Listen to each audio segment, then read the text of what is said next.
Good morning.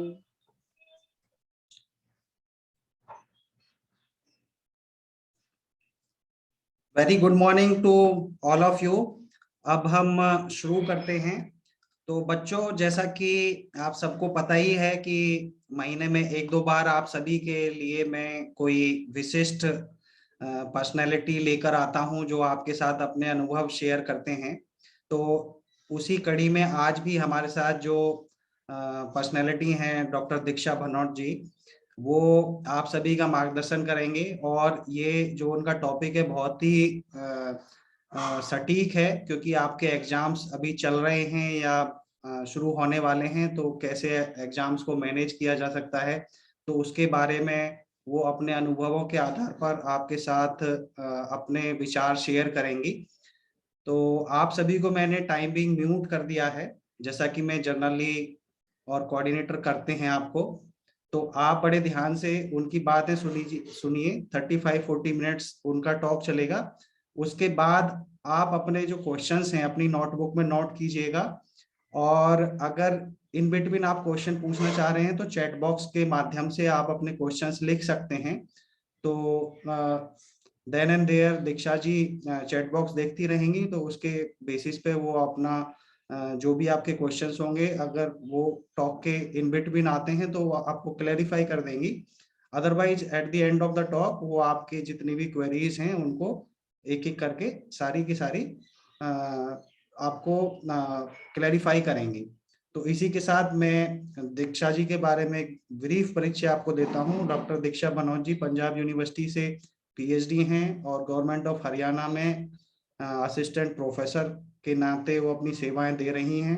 और उनका सामाजिक कार्यों में एक बड़ा लंबे समय का अनुभव है, और उसी को आधार मानते हुए वो आज फिर आप सभी बच्चों के समक्ष एक समाज सेविका की नाते और एक प्रोफेशनल के नाते अपने अनुभव शेयर करेंगी।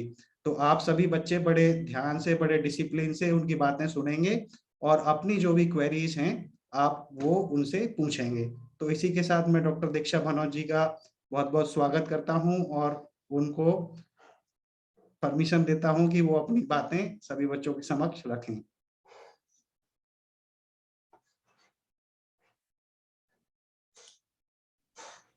Yes, thank you so much, sir. Good morning to all.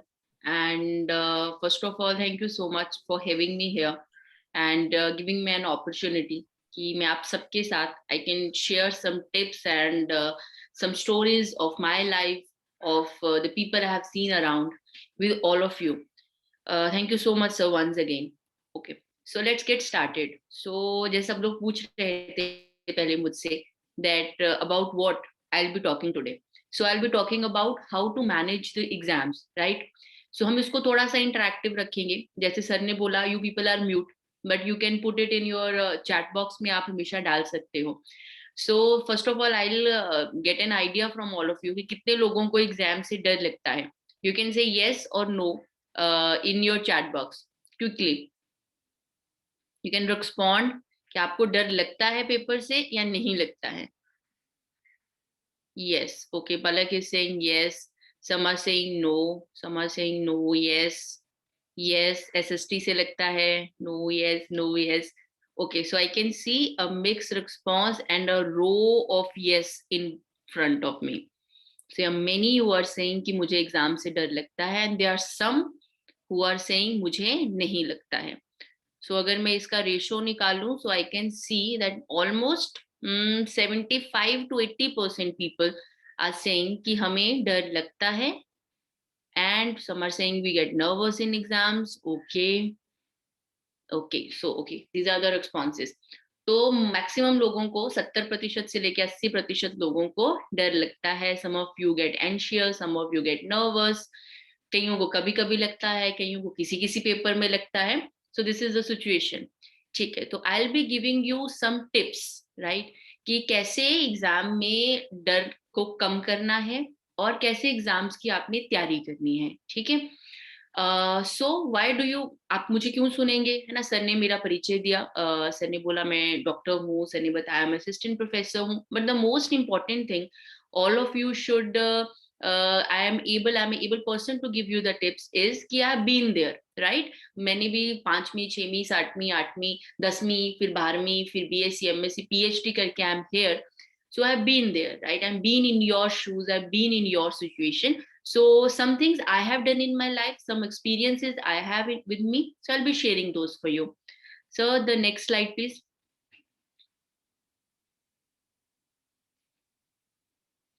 Yes. So I'll be giving you some tips. A quick 18 of them are there. 18 में आपको ऐसे नुस्खे बताने वाली हूँ जिससे आप अपने एग्जाम की स्ट्रेस को कम कर सकते हैं. So the next slide. Yes. तो सबसे इम्पोर्टेंट और पहला जो है that is plan your time, right? आप लोगों के टीचर्स ने, आप लोगों के पेरेंट्स ने हमेशा आपको बोला होगा बेटा टाइम टेबल बनाओ, टाइम टेबल बना के पढ़ो. कई बार तो हम बनाते नहीं हैं, कई बार हम बनाते हैं पर कभी भी उसको एग्जीक्यूट नहीं करते हैं, right? So I will be letting you know कि टाइम टेबल बनाना क्यों चाहिए. ठीक है, पहले तो दो आपको इमोटिकॉन्स दिखाई दे रहे हैं. वन इज हेयर जहाँ पे डेट सेट हो रही है, अनदर इज नीचे जहाँ पे आपकी क्लॉक सेट हो रही है ना? और एक बीच में कॉपी में शी इज राइटिंग कॉन्कर. ये मैंने अब ये गोल्स हैं, ये मेरी क्लासेस हैं and I am going to conquer my paper, right? तो दो तरह से आप अपना टाइम टेबल बना सकते हैं. पहला तरीका है कि आप डेट वाइज बनाएं. जैसे कुछ लोगों ने मुझे बताया उनका दिसंबर में पेपर है, कुछ ने बताया उनका मार्च में है. तो आज की डेट लिखें और जिस डेट को आपका पेपर स्टार्ट होने वाले हैं, जिस डेट को आपका एग्जाम है, राइट, दैट डेट ऑल्सो. ठीक, उसके बाद make a complete chart, a calendar बनाओ. 2 3 4 5 जो भी डेट्स हैं उन सब डेट्स को लिखो. ठीक, उनके आगे then pick your notebooks, pick your books with you और देखो कि कितना सिलेबस है, कौन कौन से चैप्टर हैं. मान लीजिए कि साइंस में आपके 12 चैप्टर्स हैं. ठीक, अब उन 12 चैप्टर्स को आप उनमें से एक दिन में कितना पढ़ सकते हैं. Are you able to do 25% of it, 50% of it, 75% of it? जितना भी आप पढ़ सकते हैं उस वाइज, उसके टॉपिक वाइज हर डेट के सामने सब्जेक्ट वाइज राइट इट. ठीक, कि आज मैं ये फर्स्ट चैप्टर करूंगा, कल ये मैं सेकंड करूंगा, परसों ये मैं थर्ड करूंगा. इस डेट तक एग्जाम के पहले. कॉन्कर का मतलब है somebody is asking what do you mean by conquer. Conquer का मतलब होता है जीत लेना. ठीक है, विजय प्राप्त कर लेना. मतलब हमने एग्जाम को जीत लेना है, बहुत अच्छे से पेपर करना है. ठीक है, okay. So I was saying कि अपना जो भी आपके टॉपिक्स हैं उन टॉपिक्स को आप 1 बाय 1 करके लिखिए उन डेट्स के आगे कि आज मैं पहला चैप्टर करूंगी, कल मैं दूसरा, परसों मैं तीसरा, ऐसे करके. और इस डेट तक अगर मेरा आज है 28, मान लीजिए अगर मेरा अगली 28 को पेपर है तो मैं लगभग 16 तारीख तक अपना सारा सिलेबस एक बार कंप्लीट करूंगी. उसके बाद 17 से लेके मैं 20 तक या 21 तक मैं रिवीजन करूंगी, फर्स्ट रिवीजन. 21 से लेके 28 तक मैं सेकंड रिवीजन करूंगी. जो जितना भी आप पढ़ना चाहते हैं, जो भी आपका प्लान है, write it down date wise. उससे आपको क्या हेल्प मिलेगी? देयर विल बी कुछ स्टूडेंट जिन्होंने अभी कुछ शुरू नहीं किया होगा, राइट? अभी आज से शुरू करेंगे, कल से शुरू करेंगे. कुछ स्टूडेंट्स ऐसे होंगे जिनको कुछ ना कुछ तो आता होगा. ठीक है, तो उससे आपको हेल्प मिलेगी पहले तो ये जानने की कि आपको कौन कौन से टॉपिक्स आते हैं. ठीक, फिर आपको हेल्प मिलेगी कौन कौन से टॉपिक्स आपको बिल्कुल नहीं आते हैं. ठीक, और कौन कौन से टॉपिक्स आपको थोड़े बहुत आते हैं. तो जो आपकी मोटी टेक्स्ट बुक है आपके सामने, जो उसको देख के आपको ऐसा लगता है कि ये तो खत्म ही नहीं होती है, ठीक, उस टेक्स्ट बुक को आप टॉपिक वाइज जब कर दोगे थोड़ा सा आपको सॉर्टेड लगेगा कि अच्छा ये 12 चैप्टर ही तो है, इस दिन को मैं कर लूंगी. ठीक है, और आपका अगर उस डेट को होता भी जाएगा तो you will get satisfaction also, है ना? कि मैंने 3 तारीख तक इतना सिलेबस सोचा था, मैंने खत्म कर लिया, राइट? और अच्छा इतना ही तो करना था, अच्छा अभी मेरा रिवीजन का टाइम है. तो आपको पता भी रहेगा कि are you on time, are you not on time, आप अच्छे से कर पा रहे हो, नहीं कर पा रहे हो, आपका वो साथ में चेक भी होता रहेगा. तो the first thing you should do is date wise time table बनाना. सेकेंड थिंग इज जो एक घड़ी घूम रही है, अब 24 घंटे हैं दिन में, उनको भी आप फॉर्मेट करना. अब अपना टाइम टेबल कैसा बनाना? अपना पैटर्न पहचानो. पैटर्न का मतलब क्या है? कुछ लोग जो होते हैं वो सुबह सुबह उठ के बहुत अच्छा पढ़ाई करते हैं, कुछ लोग होते हैं वो रात को देर तक पढ़ाई करते हैं, कुछ लोग होते हैं उनको 2 घंटे पढ़ने के बाद 5 मिनट का ब्रेक चाहिए, है ना? कुछ टीवी देखना है, कुछ देखना, लगातार नहीं बैठ सकते हैं, we need a break. Know your pattern कि तुम्हारे लिए क्या बेस्ट है. ठीक है, उस पैटर्न के अकॉर्डिंगली तुम टाइम टेबल बनाओ। ये नहीं कि उठते तो तुम 9 बजे हो, टाइम टेबल पे तुमने लिख दिया 5 AM वेकअप, राइट, और 5 बजे फिर वो कभी उठा नहीं जाना और टाइम टेबल तुम्हारा कभी एग्जीक्यूट नहीं होना।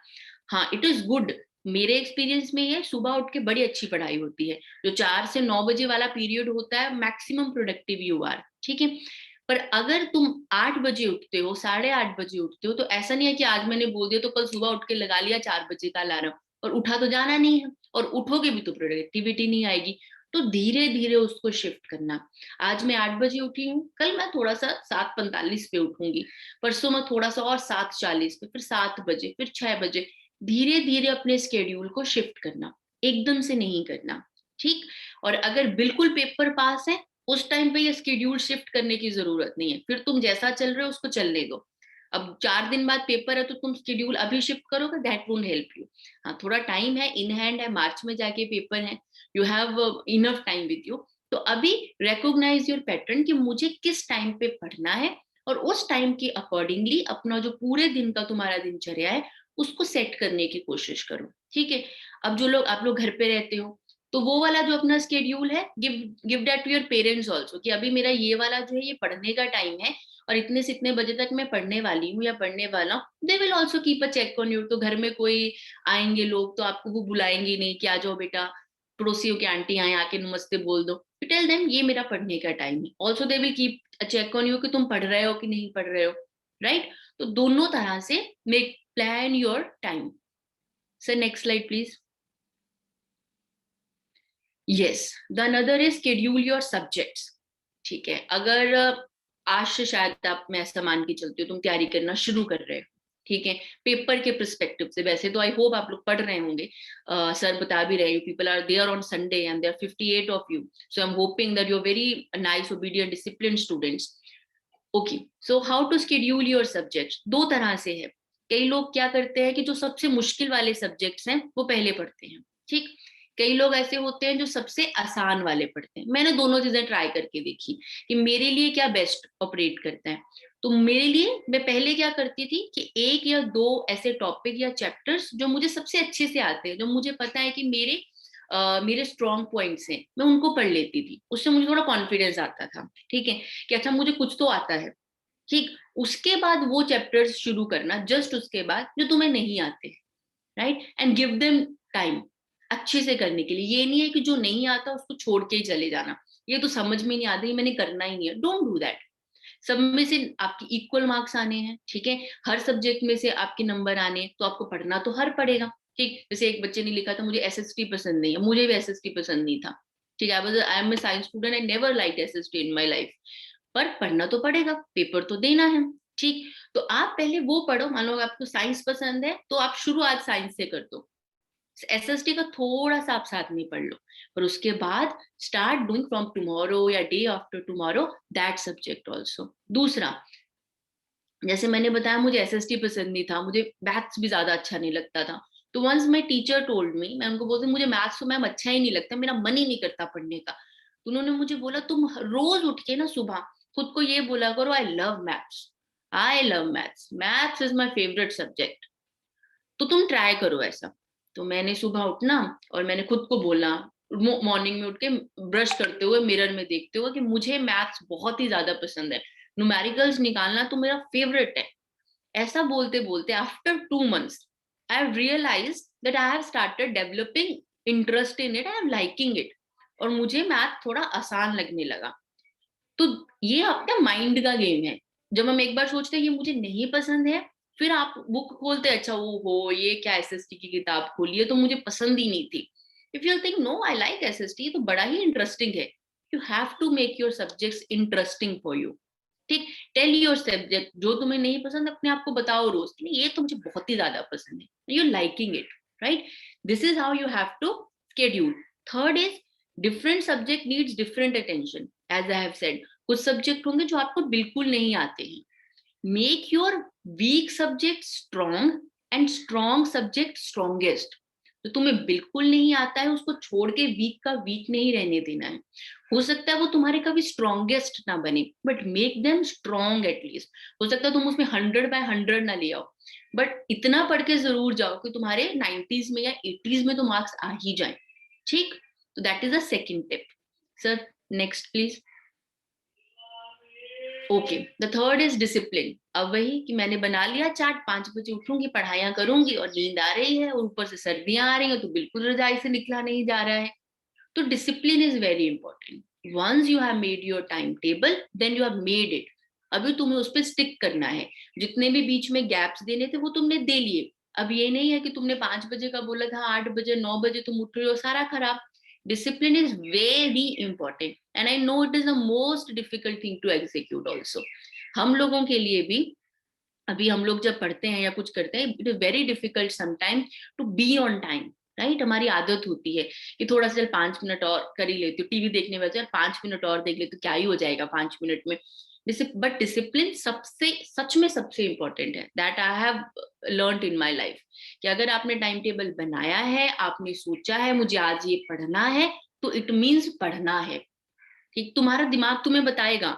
मान लीजिए कि तुमने सुबह 5 बजे उठना है और तुमने सोचा है मैं उठूंगी, तो तुम्हारा दिमाग तुम्हें कन्विंस करेगा, तुम्हें बहाने देगा कि भाई बड़ी ठंड है, रहने देती हूँ। कई बार तुम्हें लगेगा ओहो आज तो सिर ही बड़ा दर्द हो रहा है, क्या ही फायदा उठने का, राइट।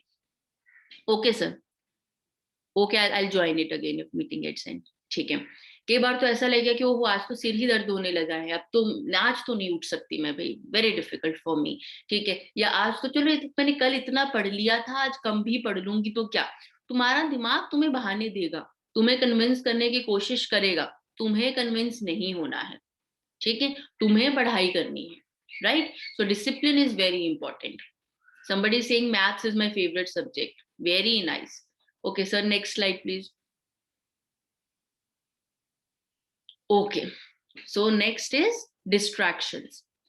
so distractions में क्या है कि वही जो मैंने अभी बताया, कि कुछ वीडियो स्टार्ट करी देखने और हम बस वो देखते ही रहे। आजकल तो हमारे टाइम पे तो फोन इतना नहीं होता था, ठीक है।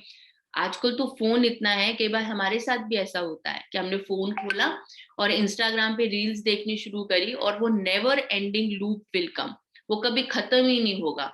व्हाट्सएप खोला, 1 मैसेज, 2 मैसेज, 3 मैसेज, 4 पढ़ लिए, 5 पढ़ लिए, and that loop will never ends, ठीक। टीवी देख लिया, ठीक। और जब तुम पढ़ाई कर रहे होते हो तो ऐसा लगता है कि सब लोग मजे कर रहे हैं, है ना। ऐसा लगता है कि बस हम ही हैं जो इतने दुखी होके यहाँ किताब उठा के बैठे हैं, सब मजे कर रहे हैं, सबकी पार्टीज हो रही हैं, सब बाहर जा रहे हैं, घूमने जा रहे हैं, पता नहीं क्या क्या कर रहे हैं, ठीक। so much of that goes on, then love distractions goes on, so people will say ma'am no this is not distraction, that this is, ठीक। तो जो जितनी भी ये डिस्ट्रैक्शंस हैं, इनको सेट अपार्ट करने के लिए तुम्हें क्या करना है। मान लीजिए अगर तुम ज्यादा फोन यूज करते हो, जो ऐसा मानती हूँ तुम नहीं करते हो, पर आजकल तो क्योंकि सब ऑनलाइन हो रहा है, तो अगर ज्यादा लगता है कि ज्यादा फोन यूज हो रहा है, तो delete some apps from your phone जिसमें तुम ज्यादा टाइम बिताते हो। शायद आप यूट्यूब पे ज्यादा टाइम बिताते हो, गेम्स खेलते हो, तुम्हारे एज के बच्चे बहुत गेम्स खेल, उनको डिलीट कर दो। पेपर है, डिलीट इट, ठीक।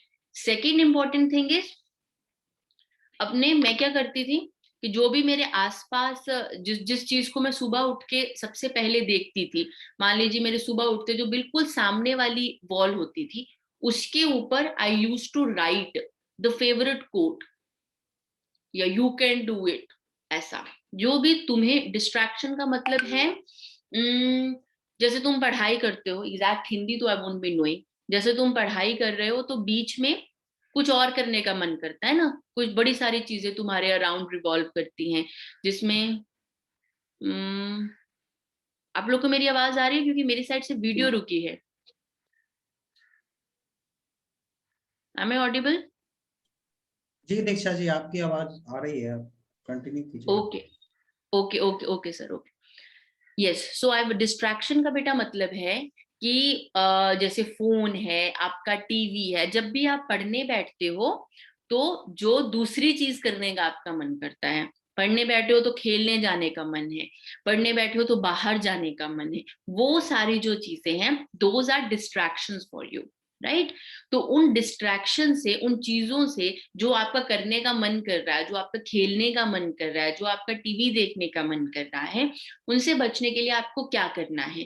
पहली चीज, जो भी चीज आपको डिस्ट्रैक्ट करती है, जो भी चीज आपको लगता है कि इसमें मेरा टाइम खराब हो रहा है, उन चीजों को थोड़े दिनों के लिए, कम से कम तुम्हारे एग्जाम टाइम के लिए, अगर कोई टीवी सीरियल है या तुम्हारे फोन में कोई एप्लीकेशन है, तुम फेसबुक चलाते हो, इंस्टाग्राम चलाते हो, उसको डिलीट कर देना। यूट्यूब है, उसको डिलीट कर दो, ठीक, उसको देखो ही मत, राइट। सेकेंड पार्ट इज जो मैं बता रही थी कि जो भी तुम्हें मोटिवेट करता है। सर नेक्स्ट स्लाइड करना प्लीज।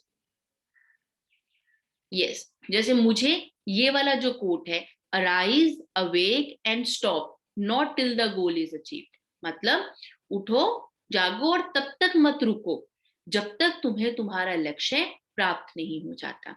मतलब आपका जिस दिन पेपर है, आपने जो भी चैलेंज अपने सामने रखा है, चाहे वो एग्जाम्स है कि मुझे एग्जाम में इतने % मार्क्स लेके आने हैं, ठीक, जब तक आपका वो लक्ष्य प्राप्त नहीं हो जाता, बाकी सारी चीजें आपको नहीं करनी है।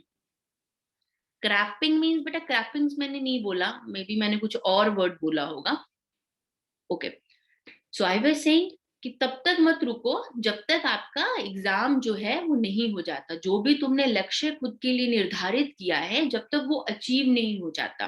तुम टीवी बाद में देख सकते हो, तुम फोन भी बाद में चला सकते हो, तुम खेलने बाद में जा सकते हो, तुम हर एक चीज बाद में कर सकते हो, पर एग्जाम तुम्हारा अभी ही होना है। 28 के बाद तुम्हें ये तुम्हारे लिए नहीं होगा कि तुम्हें दोबारा पेपर तुम्हारे लिए कंडक्ट हो जाए, ऐसा नहीं होगा।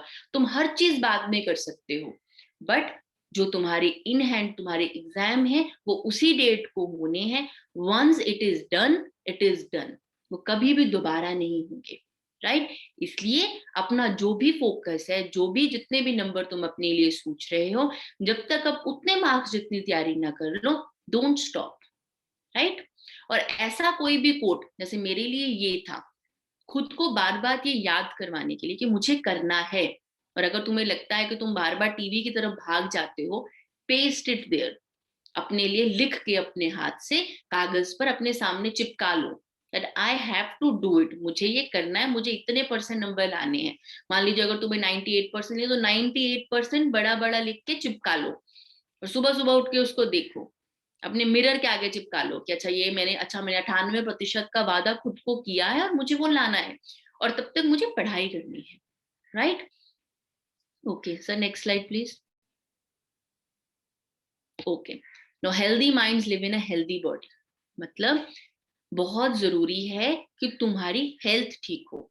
ऐसा नहीं है कि तुमने स्ट्रेस ले लिया एग्जाम का, ना तुम पानी पी रहे हो, ना तुम कुछ खा रहे हो, ना तुम कुछ अच्छा खा रहे हो, ना तुम वॉक पे जा रहे हो, और फिर तुम बीमार पड़ गए, और वो बीमार पड़े और फिर 10 दिन खराब, ठीक, ऐसा नहीं करना है।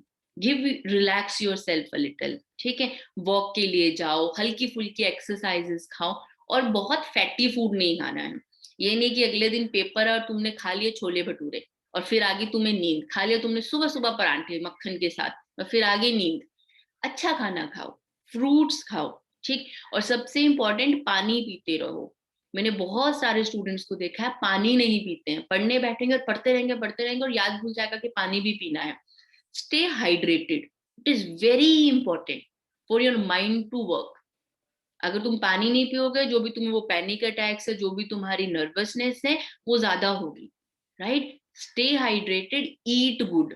ऐसा नहीं है कि कुछ बच्चे खाना ही नहीं खाते हैं, हसी कि बस किताबें पकड़ी और बोलते रहे कि मम्मी बेटा थोड़ा सा खा ले, बेटा थोड़ा सा खा ले, and they won't eat it only. खाना जरूर खाओ, हल्की फुल्की एक्सरसाइज जरूर करो, इससे तुम्हारा मन रिफ्रेश होगा, ठीक है, तुम्हें अच्छा लगेगा, तुम्हारा चीजों को याद करने की क्षमता बढ़ेगी, ठीक है। ऐसा कई बार क्या होता है, हम किताब लेके बैठे रहते, 5 बार एक लाइन को पढ़ लेते हैं, हमें याद कुछ नहीं होता।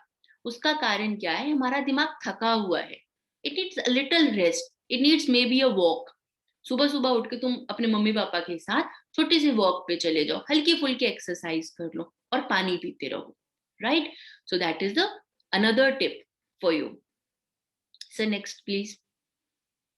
Okay, I think yes, always have white spaces, ठीक है, बहुत अच्छी बात है, बहुत सारा पानी पीना चाहिए। आदर्श, मैं भी बहुत पानी पीती हूँ, इट इज वेरी इंपॉर्टेंट।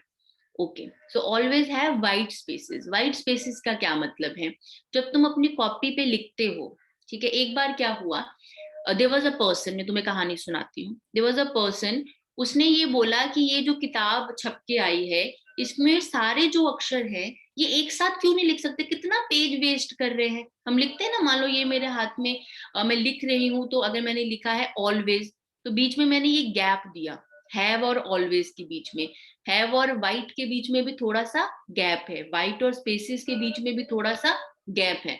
एक बंदा था, उसने सोचा ये तो स्पेस की वेस्टेज हो रही है, ये तो पेज वेस्ट कर रहे हैं, मैं पूरे को इकट्ठा ही लिख दूंगा, मैं बीच में कोई गैप नहीं दूंगा, कोई वाइट स्पेस नहीं दूंगा, सारे अक्षरों को एक ही लाइन में बिना किसी स्पेस के मैं लिख दूंगा। तो क्या हुआ इवेंचुअली,